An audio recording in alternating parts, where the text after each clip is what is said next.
In case you haven't heard, it's officially in Abercrombie summer.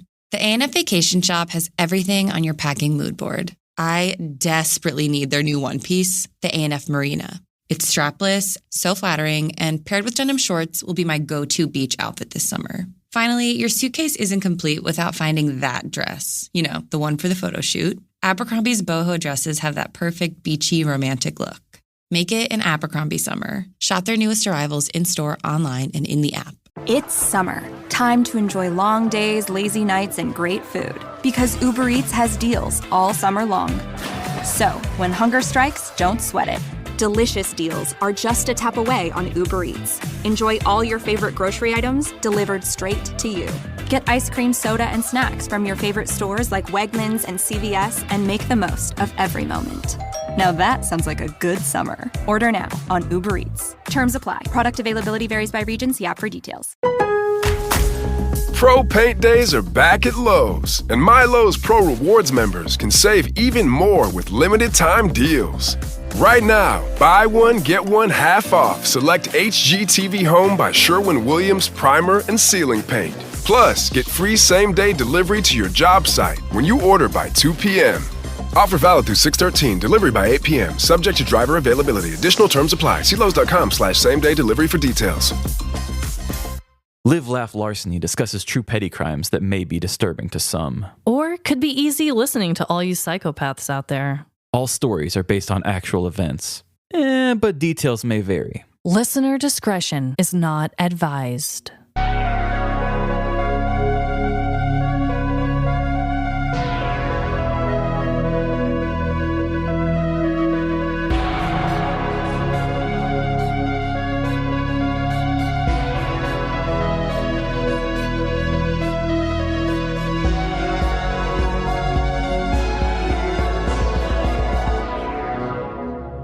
Live, Laugh, Larceny.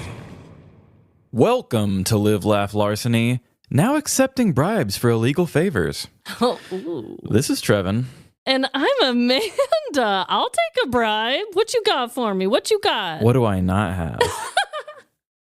So Trevin, and to our doomed crew, first and foremost, sorry about that. We took a little breather. We're back with a regular episode again. Yeah, it's story time once again. We've missed you guys, and I've missed talking to you too. Oh, yes. Amanda really has. So, Trevin, Yes. besides all that, what is your dreadful dilemma? So I have a dilemma that is a little on the more personal side for me. It's been a bit since I've done one besides my January episode.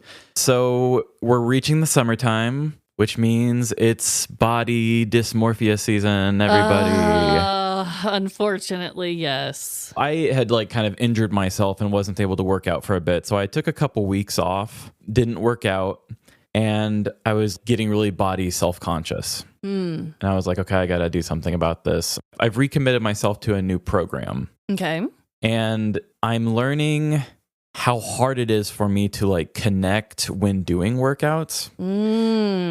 Because I think I've kind of talked about this before. I feel like I live in my head a lot, and therefore I don't have a lot of awareness of my body. Right. For a long time, you felt kind of like a floating head. Yeah, I felt like a floating head. And I'm learning more about the proper way to do things, like the proper form to lift something, or which is the obvious one to go with, or the proper form to walk, or how you lay in bed.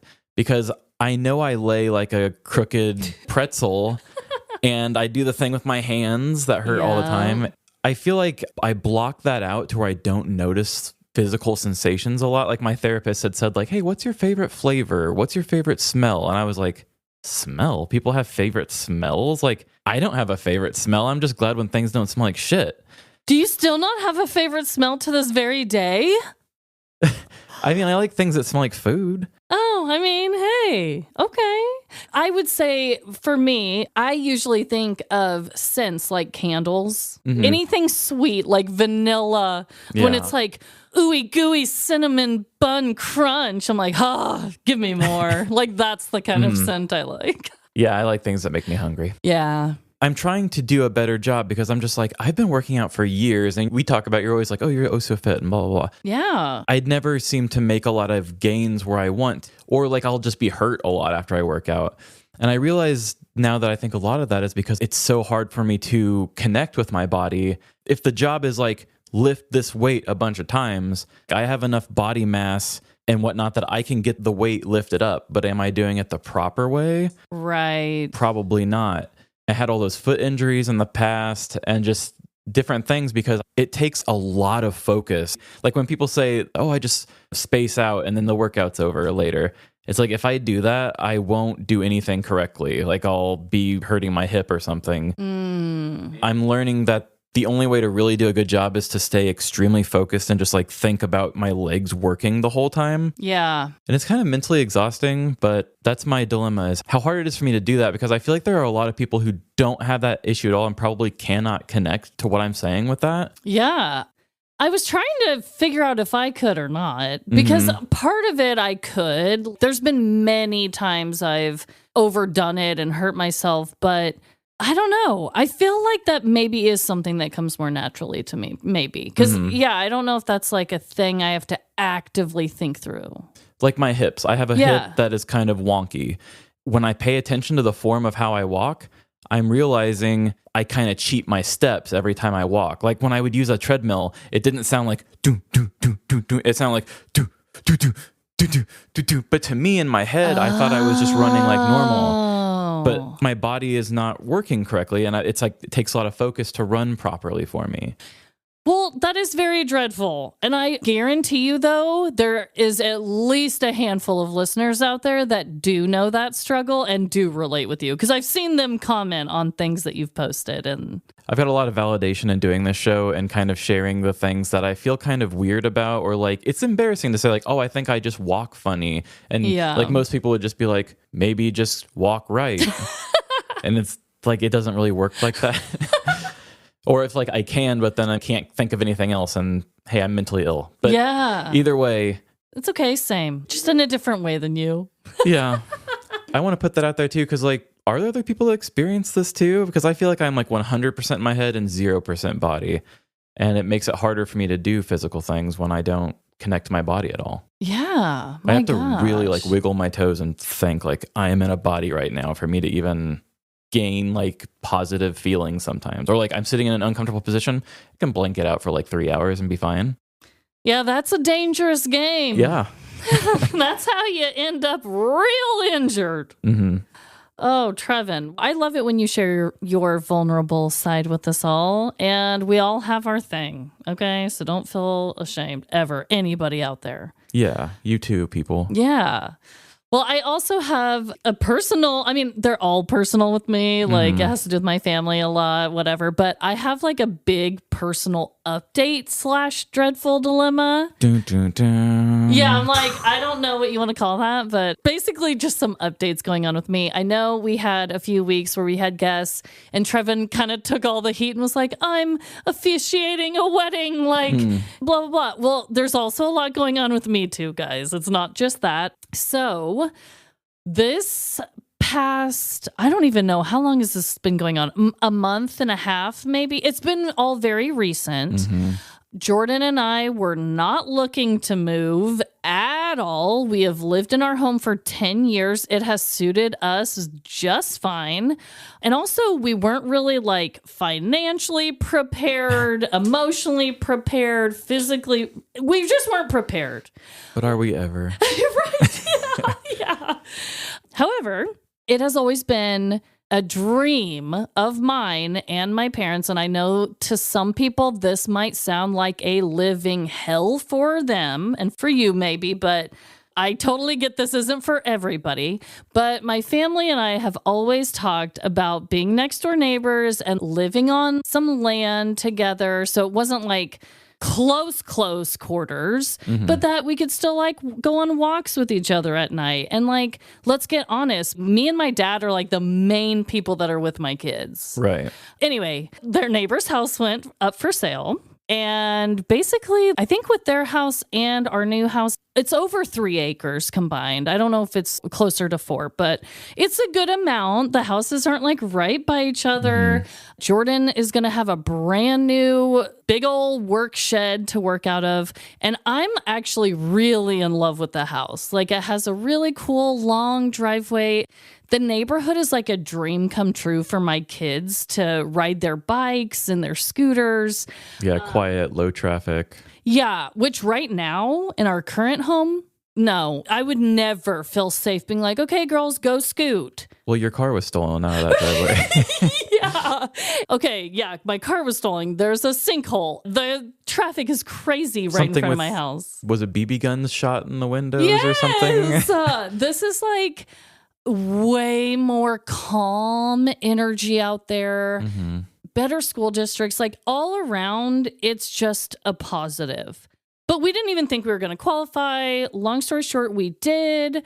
I have been in the process of selling my home, buying a new home. We did the whole showings. We had our first person that was going to buy our house fall through because he was a little bitch boy. Yeah. He's a dilemma. Dilemma all on his own. He must have not wanted to get out of his mommy and daddy's house that badly because he was really cranky. He also said as is and then backed out of as is. He was like, as is, but can you make this a brand new home even though it's 67 years old? And we were like, But anyway, we found a buyer. So I'm in the process of that now. With an upgraded home situation comes a higher price point. So for extra funds, I actually also have a new part-time job that I just started. Yeah, Mama's back in the workforce after how long? So I took around 3 years off. Oh, yeah, it was during the show, yeah. Yeah. Because when we first started, I worked at my former job. And what's interesting, and I don't want to like say the name of the company or anything, but what's funny, Trevin, is I keep finding myself in the jewelry industry, which is really funny because I don't really wear that much jewelry. I never thought about this, but now I have a friend in the diamond business. Wait, whose quote is that? Because is it Zales or something? That's not where I work, people. What is it? Maybe it is. I don't remember. It's either Zales or, oh, no, you have a friend in the diamond business. Shane Company. Oh, Shane Company. You little devil. It's not Shane Company, but I had to say it because now I do have a friend in the diamond business. You honest to God do, Trevin. But I'm working in their marketing department. There has just been a lot of new things. New house, new job. We're going to be switching schools. I'm going to have to like switch everything in my life. Pharmacy, utilities, all the fun shit. And basically, yes, it's a good thing. And I'm excited about the move. But my God, It has been a lot. It has been a lot. I mean, I even had a week of like stress thinking about it, but I know. You handle it like a champ so far that I've noticed, and yeah, everything seems to be going well. But yeah, I can't even imagine. God, I don't even like to be uprooted from my little small. I don't have nearly the baggage that you have. We've lived there a decade, so it's been really interesting sorting through all that shit and being like, what do you want still? Mm-hmm. And then also anyone out there who has a ton of pets or kids, you guys will understand. Trying to keep your house museum perfect during the selling process is a living hell. Yeah, with your kids, I can't imagine. We do not ever have a perfect house, and it had to be pristine for like weeks because we had to put it back on, and it was just crazy. But anyways, guys, thank you for supporting our deeply personal and not so funny dilemmas this week. I don't think we've ever really had one where we're both like, this is what's actually going in on my life, and I don't have a funny pun to throw in there at the end. I think we're a little backed up, you know? We had the 2 guest appearances, which the reason why we did that was because of your situation and because of officiating the wedding for me. Which even I haven't even done yet. We're 2 days before it. Oh, Trevin. So thank you for helping us find ways to do that. I think we'll probably do guest stuff in places where we need breaks or time. Yeah, I'm just glad that people are understanding because it's like, this isn't all you and I do all day, every day, you know? Right. And it takes especially a lot of time for you to do the story part. Yeah. But thanks for being understanding, guys. And Trevin, I didn't even ask you who's going first this week. It is me. Okay, and we are going to be doing some killer facts. Hello? We've traced the facts. They're coming from inside the house. So my killer fact this week comes from an article in The Guardian that I came across just last month. And it blew me away. Ooh. I thought this is the most dumb thing for people to be worried about. But then I just had to know because it seems to be the center of a lot of people's attention or some people's attention. And now it's got me wondering the same questions. Ooh, tell me more. So this article's headline is, Historians Dispute Bayou Tapestry Penis Tally After Lengthy Debate. So I don't know if you're aware of this Bayou Tapestry. I am not one of the people who have this top of mind. No. And this is written by Kim Wilshire because there's some funny talk in here. Okay. So we got to give credit. Right. Give the credit. Two medieval experts are engaged in a battle over how many male genitalia are embroidered in the Bayou Tapestry. The Oxford professor, George Garnett, drew worldwide interest 6 years ago when he announced he had totted up 93 penises stitched into the embroidered account of the Norman conquest of England. According to Garnett, 88 of the male appendages are attached to horses and the remainder to human figures. Now, the historian of Bayou Tapestry scholar, Dr. Christopher Monk, known as the medieval monk, believes he has found a 94th. A running man depicted in the tapestry border has something dangling beneath his tunic. Garnett says it is scabbard of a sword or dagger. Monk insists it is a male member. I am in no doubt that the appendage is a depiction of male genitalia, the missed penis, shall we say. The detail is surprisingly atomically fulsome, Monk said. The Bayou Museum in Normandy, home to the 70-meter-long embroidery, which is like 230 feet, just about. Okay. The story it tells is an epic poem and a moralistic work. So this is a long 230-foot tapestry, and it's just all these little war scenes. And just a ton of penises. Ton of penises. Or penises, as some call them. Here's a picture I just sent you. That's just a picture of the tapestry. So you can see that it's just this big thing that just spans a whole hallway. Oh, wow, yeah. There's just all these people on horses. It's basically depicting a battle scene. Okay. In the Bayou Tapestry, size did matter, Garnett said. He pointed out that the battle's two leaders, Harold Godwinson, who died at Hastings with an arrow in his eye, and the victorious Duke William of Normandy, aka William the Conqueror, are shown on steeds with noticeably larger endowments. William's horse is by far the biggest, Garnett said, and that's not a coincidence. Monk insists the running man's dangly bits are the tapestry's missing penis. So because of the evidence that I have laid upon from Garnett and Monk, I think you should be the decider of whether or not that is in fact the 94th penis. Okay. So we're going to play everybody's favorite game show, Dong or Dagger. This is the one time in history that one person gets the chance to decide if this ancient French tapestry is depicting a man with a dong or a dagger. Okay, I'd like to say hello to my friends and family back home. I feel like I'm on a game show, and thank you for the opportunity. So excited to play. I believe in you, and history rests upon you. Okay. The image has been shared to you. Let's look. Oh, wait. So along the border of the big war scene are little people running with weapons. So this is like to show the people in the battle scene, you know, kind of showing people far away and close up.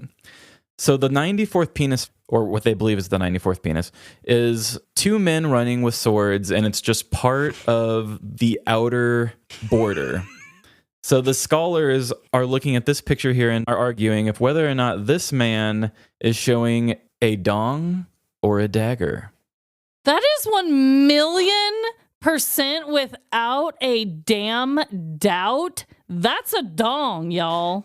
I think I'm with you because it looks like two little balls. There's balls, there's a shaft, and then the tip is even a different color than the base. I suppose you're right. That is kind of a different color. It's just kind of like smeary, but I mean, it's embroidered. That's a dong. They have discovered the missing penis, in my opinion. Did I get it right, Trevin? Well, I mean, it's all up to the world to decide. But I mean, you're just kind of the decider. I decided that is without a shadow of a doubt a dong because let's say it was a dagger, right? Why is it that low, first of all? Like, usually it's on like a waistband. Mm-hmm. Also, a dagger does not look like that. Yeah, a dagger goes outside of the dress, not inside. And a dagger doesn't have testicles. There's just something about the drawing style reminds me of a child's drawings. That's what it looks like. Which I understand it's embroidered. That can't be easy. I'm not saying like, oh, people in the ancient days were terrible artists. Yeah. But the style of it almost looks like a hand holding a gun. Yeah. And that's why it makes me think of not a penis, because I can't stop thinking of it as a gun. Honestly, the more you talk about how it's a child trying to draw a gun, Mm-hmm. I do see what you're saying, but that is like the biggest failure ever if that's what they were going for. Well, they shouldn't have had guns then. I don't know. I guess they're fighting with swords. Yeah. I don't know shit about history.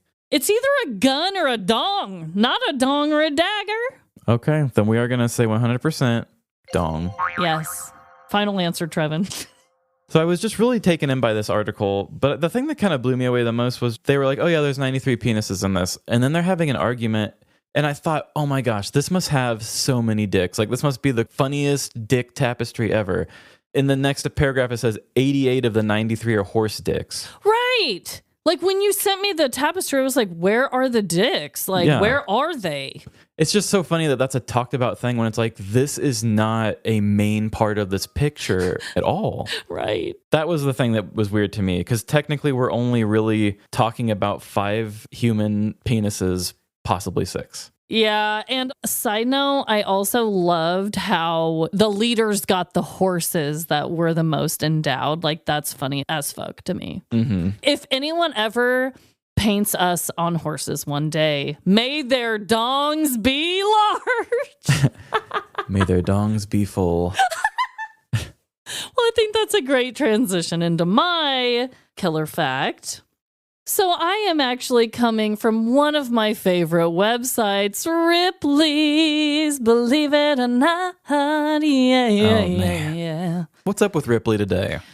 I wanted to talk to you all about vampire killing kits. So it's kind of funny because you and I are both kind of going like old vintage, like historical facts both today. So I want to talk about the contents that are inside these kits. So Ripley's does collect and have a few of these kits, it says. And so they're talking about a very specific one in this article about it. But it says the kit featured here includes a wooden stake for destroying the heart of a vampire, one of the few ways to permanently kill a vampire according to legends, a cross, I knew it. And holy water have also long been countermeasures against the undead. And then there is gun and equipment for making silver bullets also inside. Did you say gun? Yeah. So these aren't like old. This is after guns were invented. Like, why are we still trying to have the stake as an option? Yeah. I guess they still had to make their own bullets, or maybe it's because they have to be 100% silver to kill a vampire. I don't know. Sounds like an expensive set. This is an expensive set. Also, there are vials inside them. So this vial says vampirism, elixir of vitriol, whatever that is, and Professor Bloomberry's new serum. I love how it's always just like a guy calling himself doctor, and then it's like Dr. Fuzzy Wiggles tit milk. Yeah, you like know? what? You did not go to medical school. Get out of here with that title. But I just thought that this kit that they had was really fun. And apparently you can still get vampire kits, which as soon as I found this article the other day, I was like, oh my God, this could be like a booming business. Like I would buy one, like a cute new one, but it looks vintage, you know? Like, I couldn't afford an actual piece of history like that. But if somebody, if it doesn't already exist, someone needs to create, cute, vintage-looking vampire killing kits. It could be, kind of how our friend Molly has that very cute little thing for, macing people for her safety. Kind of accessorize with it and have more, the girly one. Show your personality in your vampire kit. Yes! The vials could have, personal little cutesy potion names or whatever. I'm sorry if this doesn't exist, please make it happen. Because I think we need more of these kits out in the world. Maybe not the gun and the bullet part, but but I need some holy water. What? Also, I feel like they had those at one point back when the zombie kick was really big, the zombie survival kits or whatever. Yes. If you're gonna do that, you might as well just kind of branch off and have a couple other options, like a zombie one too. I got my zombie kit, I got my vampire kit, I got my werewolf kit. Yeah, it just depends what kind of girly you are. You a zombie girly? What are you? I'm loving this. So that's really all I had to say about it, is that they have multiple of them and they were just kind of talking about the contents and the history of them, and I just think we need to bring them back. I don't know. It's cool how back then they had these really kind of odd macabre things that, like the bell, if they think they buried somebody alive and stuff. Safety coffins. Yeah, they just had a lot of fears and weren't afraid to let people know about it. They didn't have the World Wide Web, so they're like, we must make a kit. We have to have a way out of this bitch. And they were always just worried about dark and death shit. It was always the stuff they were worried about. Which they honestly should have been. The life expectancy back in the day was not very high. I guess I can see why that's more on their mind all the time. Well, Trevin, let's give the people some ads. They may not be vampire kits, but hey. Close your eyes, exhale, feel your body relax, and let go of whatever you're carrying today. Well, I'm letting go of the worry that I wouldn't get my new contacts in time for this class. I got them delivered free from 1-800-CONTACTS. Oh my gosh, they're so fast. And breathe. Oh, sorry. I almost couldn't breathe when I saw the discount they gave me on my first order. Oh, sorry.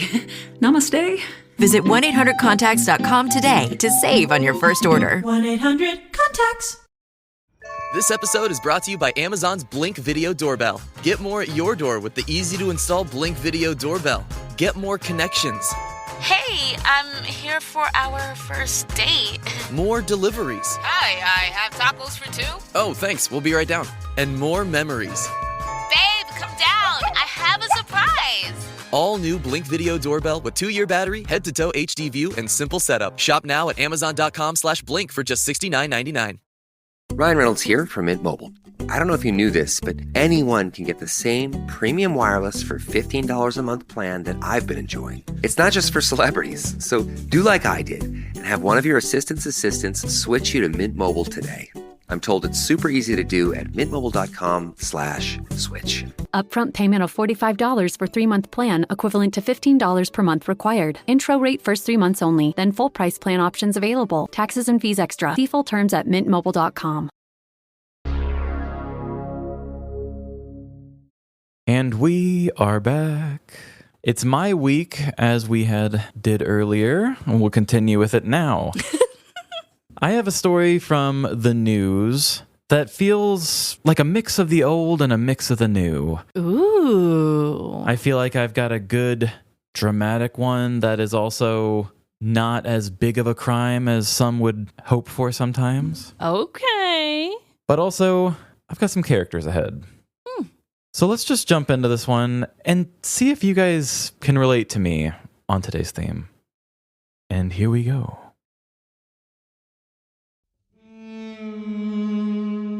Neighbors are nothing like what Mr. Rogers prepared us for.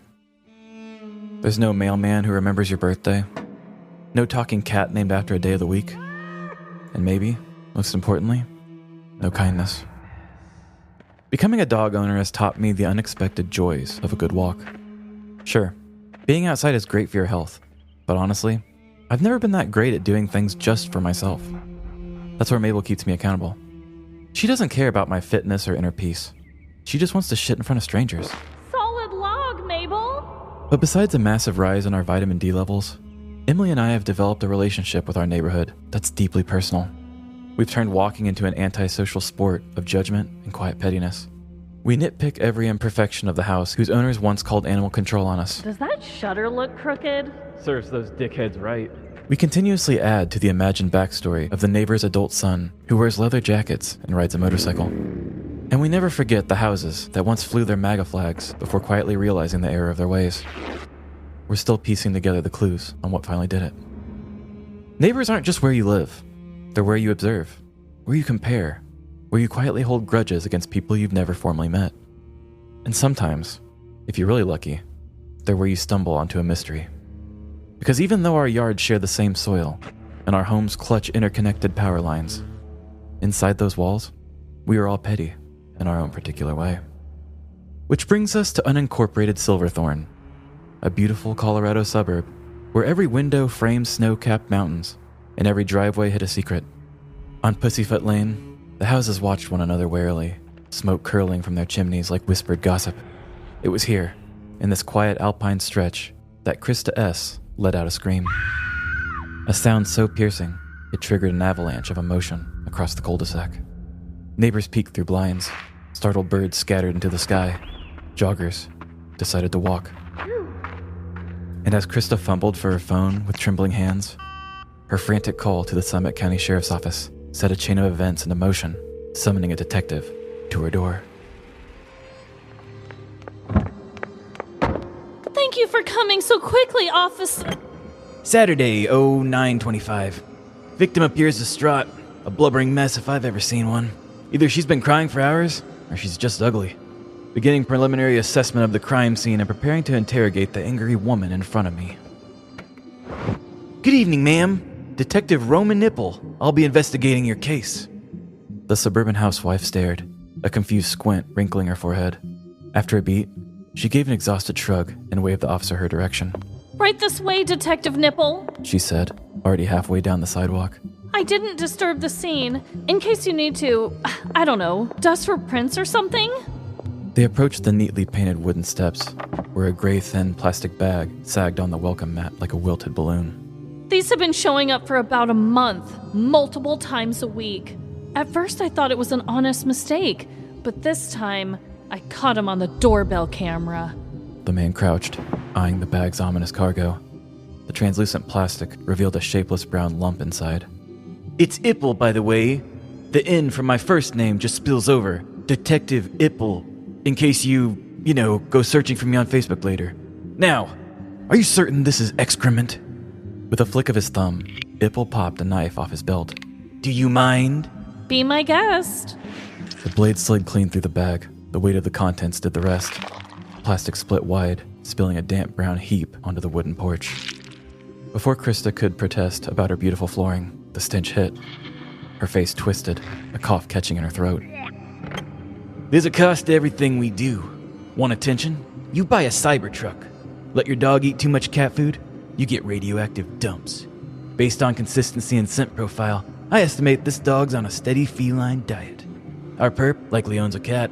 One thing's certain. This is a turder, most foul. They stepped inside, the warmth of the house colliding with the chaos of a golden doodle on a mission. Barkley, get down! Barkley, listen to me! The woman clapped and stomped like a half-hearted flamenco dancer, to no effect. Sorry about Barkley. He doesn't listen. Ever. Anyway, here's the doorbell video. She propped her phone on a little kickstand and hit play. Detective Ipple leaned in, eyes narrowing. The grainy footage flickered to life. A tall white man ambled up the walk, glanced around, and with all the flair of a Little League pitcher, lobbed the bag of doo-doo squarely onto the deck. The guy in the blue house, 2 doors up, did it. I just know it. He's always so smug when I pass with Barkley. If I catch him outside, he bolts back like I'm the IRS. With a lead to chase, the detective turned back toward the porch. The rancid stink smacked him in the face, reminding him of the stakes and steering his eyes toward the blue house. Victim suspects the neighbor in the blue house. Evidence? Awkward sidewalk encounters and a smile that never quite reaches his eyes. Hardly bulletproof, but you learn to read between the cracks in the sidewalk. Besides, it's a chance to burn some calories and maybe trace the suspect's footprints before the next snow covers them. I'm already feeling the smugness seep through the siding as I walk up the drive. Maybe it's the confirmation bias, maybe it's instinct, but I'd bet my badge I'm about to meet my guy. The door creaked open slowly, revealing just half of the man's face, lingering behind the frame. Hello? Sorry to bother you, sir. Your neighbor, Krista, 2 houses down, has reported multiple turdings on her property. Mind stepping out here and answering a few questions? Turdings? The woman with the golden doodle? I've never actually met her. I mean, I've tried. I don't even complain when her dog poops in my yard. I just get anxious about waving. I assume no one wants to be greeted anymore. With each detail spoken, the man stepped more out of the home, now joining Ipple on the porch. I also can't help but notice your skin color. I wondered if you'd bring that up. I'm part of an exclusive group of ethical Smurf players. We paint ourselves blue and see where the night takes us. Trivia, singing, some light frolicking. That's more than I need to know. The victim's footage shows a tall white man tossing the excrement. If you were blue around 2 a.m., I'd say you're in the clear. Oh, I was very blue. As you can see, I've barely faded from it, which is surprising, considering how aggressive the smurfing got. Honestly, 2 a.m. is about when we started cleaning up. That'll be all. We can take the man in the blue house off the suspect list. I've got pictures to prove it! Possibly the hottest thing I've ever heard, but his alibi is solid. Solid unlike the contents of the bag that was tossed. We'll just say he didn't match the man in the video. Judging by the size of the payload dropped on Chris's porch, I'd say the bag couldn't have held for more than a 4-house radius, which means it's time to tighten the perimeter and start knocking. Hello, officer. What seems to be the problem? No problem to you, ma'am. Your neighbor, Miss Krista. She's been the victim of repeated acts of fecal vandalism. I'm wondering if you've seen anything suspicious. The woman buckled slightly at the knees, gripping the door frame like she'd been waiting her whole life for this moment. I'd only heard whispers. Rumors passed around at HOA meetings or echoed from the mouths of children repeating grown-up conversations. I hadn't seen any proof until I got a whiff of you. She stared off into the distance. He goes by many names. The turd tosser, the shit swinger, the fudge flinger. A vigilante, they say, righting wrongs one soft serve at a time. Some say he works for a lawn care company. Others claim he watched both parents die, slipped on a rogue butt nugget and straight into the path of a speeding truck. Whatever the truth is, you standing here means he's real, and it looks like Krista finally got caught. Caught? You said he punishes those who don't pick up after their dogs. Are you suggesting Krista was targeted? Oh, that dog's famous. My husband and I joke that Krista feeds it nothing but laxatives and bold ambition. It's always squatting in our yard. And Krista, she just stands there, AirPods in, locked in on some really underrated podcast she just subscribed to on Patreon. It doesn't bother me or anything. I just happen to notice every single time it happens. Detective Ipple jotted down some notes, gave a signature head nod, and continued to search. The more doors he knocked on, the more a pattern began to emerge. Every person on the block had been a victim of the victim, Barkley. The golden doodle with an ass that leaks like a sieve had defecated in every yard within the search radius.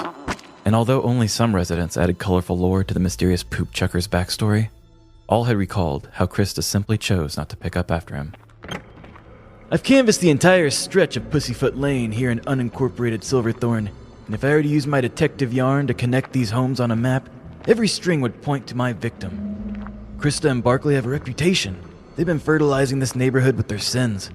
They say the grass is always greener where you water it, but Krista, she shit the garden bed. Oh, thank God. Did you find who did this? Or should I just sleep at my sister's tonight? Unfortunately, the investigation is ongoing. I was able to clear your adventurous neighbor in the blue house, but we may be dealing with a wannabe hero. While I comb through my extensive audio notes and connect more yarn to pictures, may I suggest buying a cute little poop bag holder? Maybe start picking up after your dog? Several people have pointed out your dog dumps in their yard. This may not be random. This may be revenge. If you want to avoid future incidents, you might start by changing how your neighbors see you, or at the very least, make a friend. I just informed the victim of my findings. She seemed surprised that everyone complained about her dog. Or maybe she just was surprised I started recording in front of her again. Maybe I should leave. As I walk out of the woman's house, around the dog diarrhea I released onto her porch, and back to my car, I can't help but think about the power of community. Who is the real victim here? And if someone was shitting in my yard, would I want the people of my neighborhood to help teach that shitter a lesson? Or would I rather believe there's a turd-tossing hero out there, somewhere in Colorado, keeping the sidewalks clean by giving the careless a taste of their own medicine? Even from the comfort of my detective cruiser, I can see a fresh pile of golden doodle doo right there on the sidewalk, and the sight leaves me wondering, are all victims worth saving? In April 2024, deputies in unincorporated Silverthorne, Colorado, responded to a report from a woman who claimed someone had been throwing bags of dog feces into her driveway and yard for over a month. Surveillance footage showed a man committing the act, with the woman suspecting a neighbor, but deputies determined he did not match the man in the video. Further investigations failed to identify the suspect, but several neighbors told deputies the woman was known for not picking up after her dog. Neighbors also claimed an unknown man in the area had taken it upon himself to target those who don't clean up after their pets, suggesting the woman may have been singled out by a local vigilante. While the official investigation remains ongoing, the story quickly spread online, with commenters dubbing the mystery vigilante the poop chucker. Public opinion was largely split, but many rallied behind the so-called poopatrator, arguing that failing to pick up after your dog is one of society's most unforgivable sins. Like the piles tossed upon the woman's yard, the duty-dishing crusader remains at large. Like unincorporated Silverthorne, every neighborhood holds its share of secrets, grudges, and mystery. From the outside, our little boxes may all look the same, but inside, they can conceal anything. A basement podcast studio like mine, a niche cartoon kink, or something much darker. There's a reason no one's asked to be someone's neighbor since the passing of Fred Rogers. But maybe, if we all just cleaned up our own shit, we could have a beautiful day in the neighborhood again.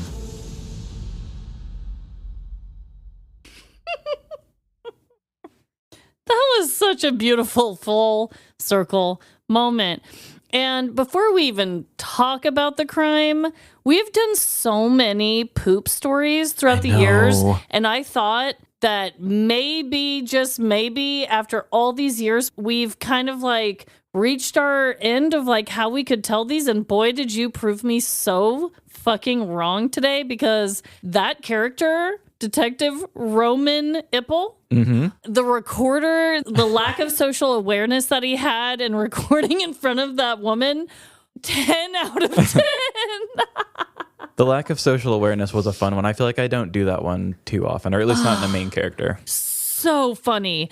And before we also get into this crime, can we give a shout out to our new Patreon member?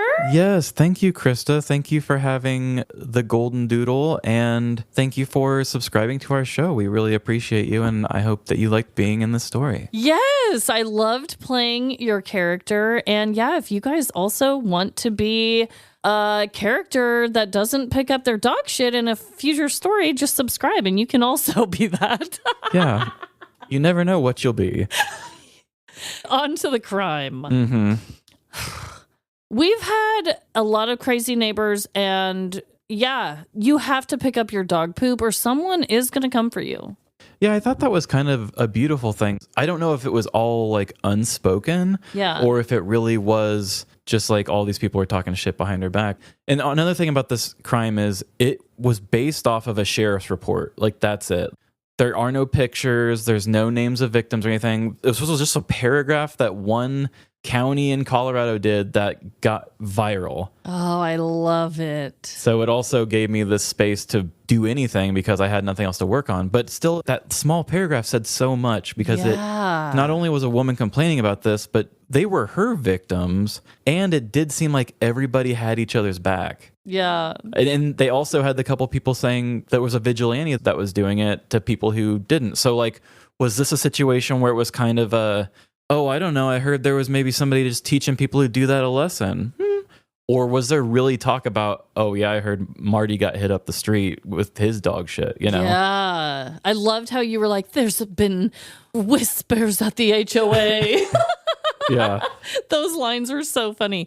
But yeah, I am curious, and I wonder if it was ever solved, you know? Well, it's also very new, so if it does get solved, hopefully whoever wrote the original one that went viral is like hoping for a sequel of success for themselves. I mean, hell yeah. So I would say that as silly as it sounds, there is probably at least one person in this world who is watching this very closely.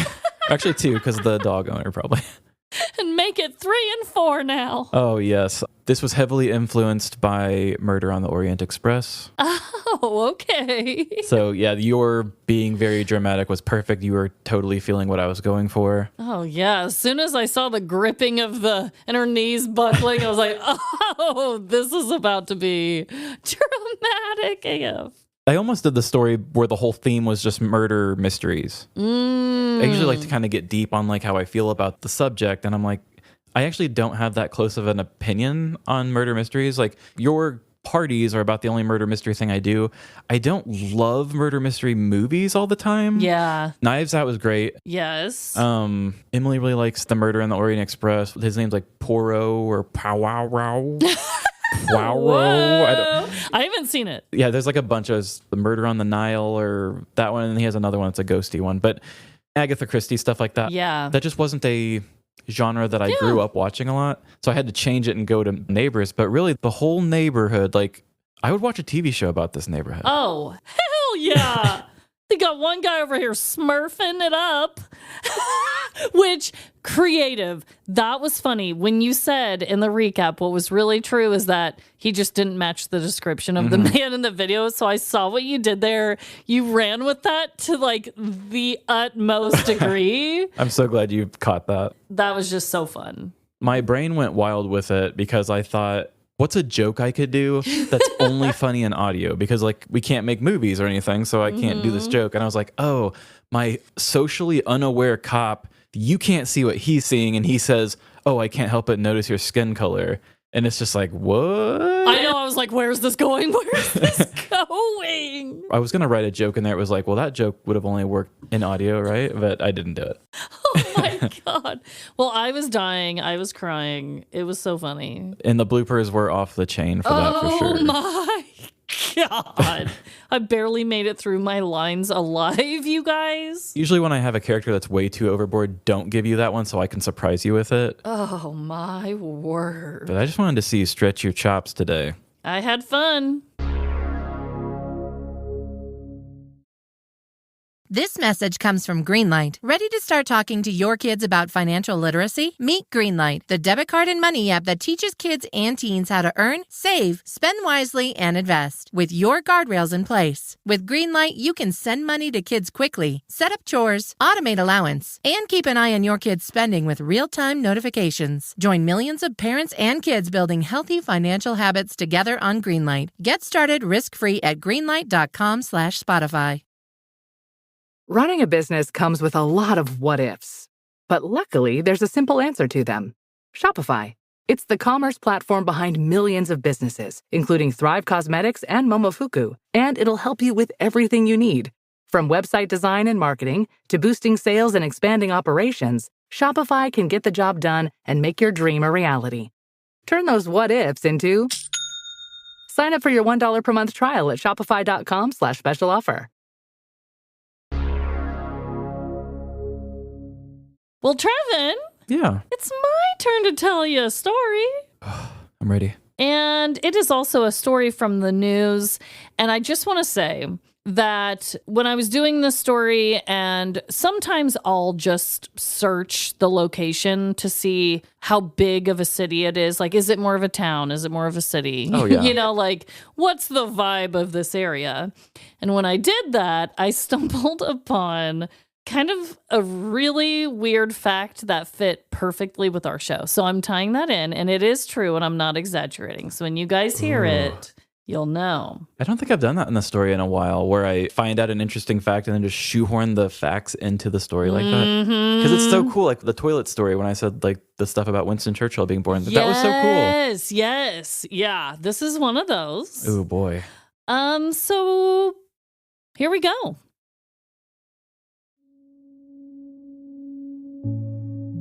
There is a very fine line between a simple human bodily function and a massive sign of disrespect. I mean, Let's think about it. Your partner may not be offended by an erection greeting them first thing in the morning, but your boss might. You and your micro penis are dismissed! Sweaty pits have ruined the clean t-shirts of many people doing normal tasks. Yet, soaking underarm stains have an entirely different stench when you're lying. Of course I believe in marriage, baby. It's just really hot in here. All of our bodies eventually pass gas, but it can feel like a personal attack if you let one rip during an event where they ask for a moment of silence. Please bow your heads as we have a collective moment of silence. I'm sure some of you remember my own personal story about a sneeze in a math class that earned me Saturday school when I was a teen, only to find out years later that the teacher who lectured me got arrested for public masturbation in a parking lot. Or one of my former news stories about a woman who blamed her car crashing into a gas station on a sneezing fit. Bodily functions are happening everywhere, whether we want them to or not. Today's story is about one of these hiccups in communication that ends with incarceration. The city of Joliet, Illinois, is full of history steeped in pettiness. For instance, in the 1890s, town officials made it illegal to mispronounce the town's name. You're under arrest, partner. For what, Sheriff? The town's pronounced Joliet, not Joliet, you out-of-town grifter. It only made sense that decades later, in 2009, Joliet was the home of a judge infamous for his strict standards of conduct. Circuit Judge Daniel J. Rozak kept a firm grip on his gavel and the constituents in his courtroom. He was an intimidating authority figure. His natural facial expression was a scowl centered around his bulbous nose and frightening eye contact. The only brightness on his face came from the silver goatee the justice meticulously manscaped. It wasn't only Judge Rozak's face that appeared stern. This was also how he operated in the court of law. He reveled in the fact that he held the record for most contempt charges made in the 12th Judicial Circuit, and news quickly spread around town that he wasn't an individual to mess with. That Judge Daniel Rozak is a real piece of work. I was simply sitting there texting during my friend's DUI trial, and he fined me for my ringtone going off. You think that's bad? My barber had him for a judge during his petty theft case and thought he was getting out of serving any time. After the not guilty verdict, my barber yelled out, "Fuck yeah," and was immediately locked up. Even though the community regularly gossiped about his strict reputation, there were a few members unlucky enough to end up in his chambers. It was a July afternoon as the bailiff addressed the crowded gallery inside the Will County Courthouse. All rise! The Honorable Judge Rozak presiding. There was an instant chill in the air after the judge's name was read aloud. Only the sound of nervous teeth chattering from an audience member was heard before the heavy doors opened, allowing His Honor to enter. Judge Rozak's robes were perfectly steamed and laid smoothly against his straightened back. He gazed around the audience and then took his seat behind his podium. Be seated, the bailiff instructed. On the docket currently was a young man named Jason Mayfield, who faced a felony drug charge. The proceedings seemed to be going accordingly, with Jason pleading guilty and the audience remaining calm and composed. Judge Rozak had observed a smirk made between the criminal before him and another young man sitting in the gallery. But other than that brief ornery exchange, the judge kept his gavel lowered. He cleared his throat and began reading out the sentencing for Mr. Mayfield and his felony drug charges. It is my ultimate decision that Mr. Mayfield be sentenced to 2 years probation. Yet, before the judge could finish his punishment, an aggressive and offensive noise started to crescendo off the court walls.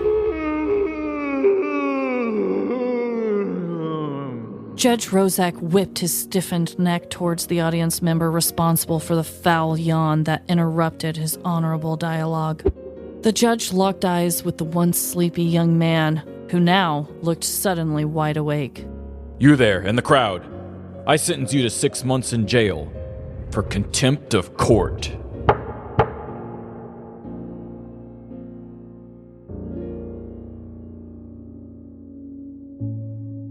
On July 23rd, 2009, Circuit Judge Daniel Rozak was presiding at Will County Courthouse in Joliet, Illinois.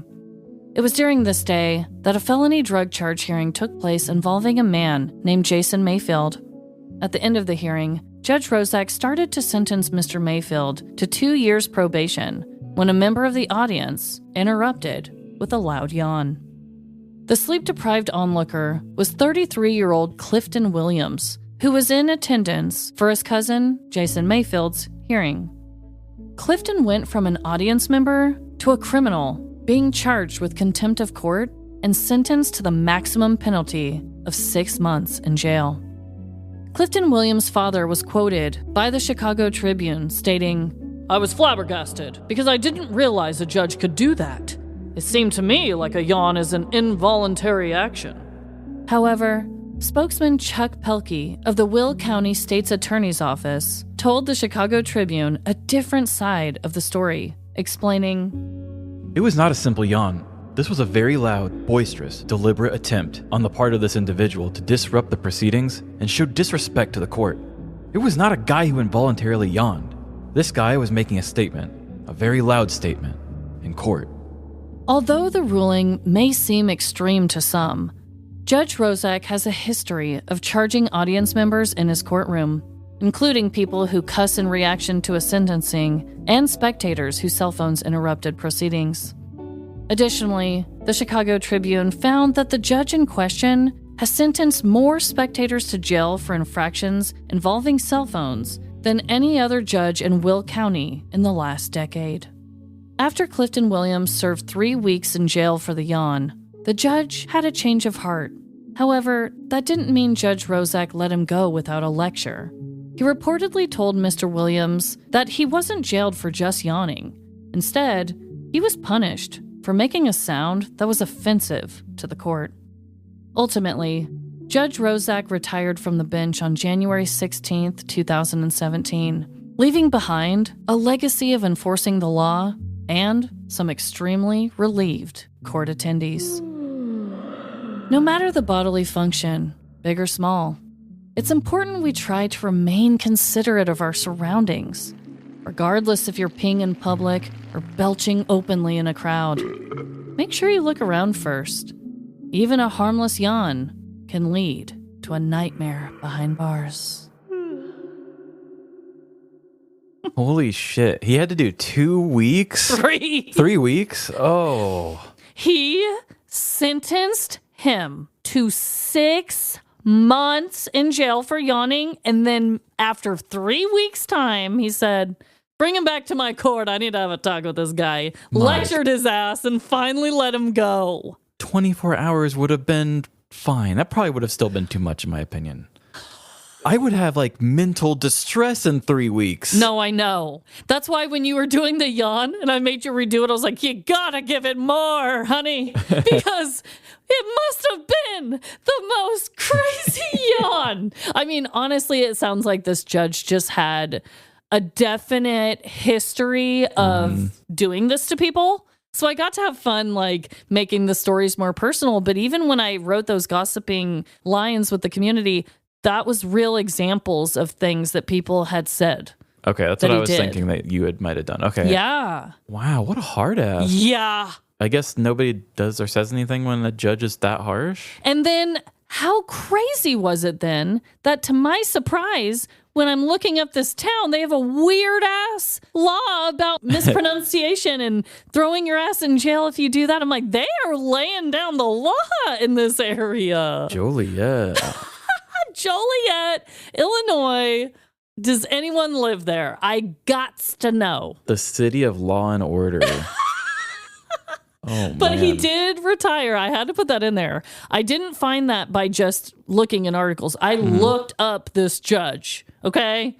And he did retire in 2017. So hopefully the people of Joliet can take a deep breath. They can yawn if they want. If I had a family member or something in court and he was the judge, I'd be like, I'm not even going to put myself in the situation to possibly get in trouble. Like, what if I wore corduroys and I had to walk out and he's like, huh? Somebody rubbing sticks together? What's going on? I know. You're arrested. Go to jail. And the fact that his cousin, who was actually the one in court, got probation and walked out for felony drug charges, but yawning man over here had to spend 3 weeks in jail. That's another one of those punishment doesn't fit the crime situation. I guess he just didn't like to be disrespected. I don't know. I mean, I get it, but my God, 3 weeks. I mean, like, yeah, 6 months is crazy, but he actually did that. To know that somebody did go to jail for 3 weeks for a yawn, just, for me, with the way that my anxiety runs with stress and feeling like I'm losing time in my life and time is closing in on me. Yeah. 3 weeks. Every day that I knew I lost the ability to get anything done, I get it. People go to jail. Yeah, I would have a hard time doing it. But especially if it's something that doesn't feel deserved for anything, really. I mean, holy hell. There's just no way. I love doing stories about like the sneezes. I've done one where the guy, was that a sneeze story too? When the guy sneezed on the, do you know what I'm talking about? He was like getting locked up and sneezed in his face, or was it he coughed in his face? I can't remember. But I like to do, I guess, like farts, sneezes, you know, and I was like, okay, a yawn. This is a new one for me. I'm here for it. We can find so many different crimes that relate to so many weird mundane things like, hey, today I'm going to do a crime about yawning. Yeah. Well, we're on 204 now. Like, it's crazy the kind of things we do. It's like the ABCs of crime sort of thing. Literally. So, Trevin, we have multiple connections. Not only did we both actually talk about bodily functions with the dog turd and the yawn, but we also talked about communities gossiping amongst each other, spreading the word around town. Yeah, we really found a huge community connection here with, mine was all about unincorporated Silverthorne. I mean, even you just were talking about the town of Joliet. Yeah. And the community was rocked by Rozak. Yeah. So, and we both interrupted each other with the lines. That's just a funny little one. But I was like, okay, they're very connected. Yeah, for sure. So criminal communities. Yes. Sometimes gossiping can be done for good, okay? This is proof. So, Trevin and everyone listening, I just hope that everyone is having the best week. And just remember, no matter the crime, big or small, in the end, we are all doomed. Doomed to move next door to our parents. Bye. See ya. Head on over to our Patreon for bonus content. Who knows, maybe one day we'll host our own vampire killing kits on there. And do you want to play Dong or Dagger with us? Follow us on social media and play along. And have you ever yawned in court? If so, send us your petty crime story. livelaughlarceny@gmail.com. And rate our show the same way I would rate Amanda's performances as all of the people in my Turder Mystery story. 5 stars. Rate us wherever you rate podcasts, Apple, Spotify, or Good Pods.